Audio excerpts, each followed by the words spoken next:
Hello, I hope you weathered the cold okay this weekend. It looks like we're going to have a beautiful week, however, and it's nice to have some degrees in the 50s and 60s this week, so enjoy them. Great news on COVID. 6.7 million people are vaccinated. We have 2.9 million people boosted. And February 23rd through March 1st is Booster Week. The state of New Jersey is pushing out a lot of information about the benefits of boosters and all the things. Even with our own staff, we've seen those that kept their boosters up to date did not get sick by a significant percentage less. So it is important. And if you haven't done so yet, we encourage you to do so. If you have additional questions or still are seeking the booster, here are the times that we are offering at both our Mullica Hill and Vineland sites.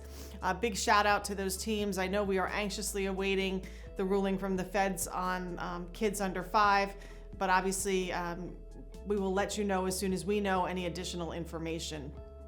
So our visitation is yellow. Obviously that's a heck of a lot better than red, and we're thrilled to be able to have loved ones in with their family members now. I know that makes a big difference. You would be surprised, while you don't think emergency room volume really can fluctuate by how people feel, people do talk themselves in and out of whether or not they're really sick enough to come, and we certainly have seen the volumes drop off, which is a good thing for our staff who needed a desperate breather, but for those of us who just worry about whether or not people are delaying care, we certainly have seen through COVID that those delays have ended up with sicker patients and a higher acuity. And so we're really trying to make sure that we're doing all we can to encourage people to make sure to listen to their body, they stay attuned to everything that's going on, and really use the services as you need them.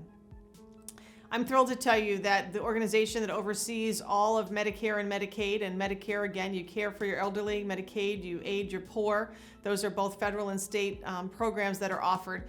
They do surveys on different parts of the hospital stay. And multiple facilities in our organization receive top communication awards for nursing, and we're so very proud of them. Proud because we know that nurse is the absolute pivotal person when you're in the hospital, making sure both for the family and the patient that the information is traded back and forth between doctors and lab tests and all of those things. So we congratulate all of our nurses with a big shout out to them. Thank them so much for all of the work that they have been doing and continue to do through the pandemic and through every day.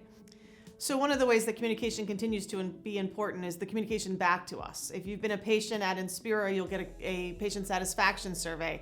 And we read those every single week to make sure that we understand how things went, what was good, what was bad, what shift it happened on. And this week I got a lovely survey back that talked about two of our doctors, Dr. Maliko and Dr. Visco. And Brenda said that it really impressed her that while she had met the pulmonologist, Dr. Visco, for the first time, he really listened to her. He looked through all of her chart, and she really felt confident about the information that he had shared and the plan that they had going forward. And none of this could have happened without her constant relationship that she's had with Dr. Maliko, where he's really walked with her every step of the way through her pulmonary issues, and he referred her to Dr. Visco, and then they all are working to ensure that Brenda has what she needs to live that fullest life that she wants.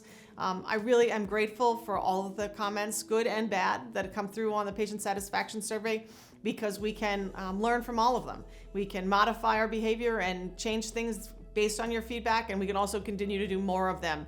And we see that coordination that Brenda talked about was really critical. A huge shout out to Dr. Visco and Dr. Maliko and all of their teams, because as we know, it takes a village to make these things happen. February is Black History Month, and we are certainly reaffirming our commitment at Inspira to ensure access for all individuals, regardless of race or gender or sexual orientation, that they get the care they need. Part of that starts with information and access to information, making sure that we understand even the daily choices we make really influence our overall health outcome. How much exercise we get, how we manage our stress, do you have access to healthy foods, what is indeed the food choices that we all make really determines whether or not we have diabetes or high blood pressure or those other issues that at the end of our life we know really make life a whole lot more complicated. So again, much like the description we had in the patient satisfaction survey, really making sure that you build those relationships with your primary care physicians and allow them to help navigate through this complicated healthcare journey. And that is what we do at Inspira. We make sure that we are here with you and walking that journey to ensure that you have the quality of life and the health that you want. Until we meet again, be well and stay safe.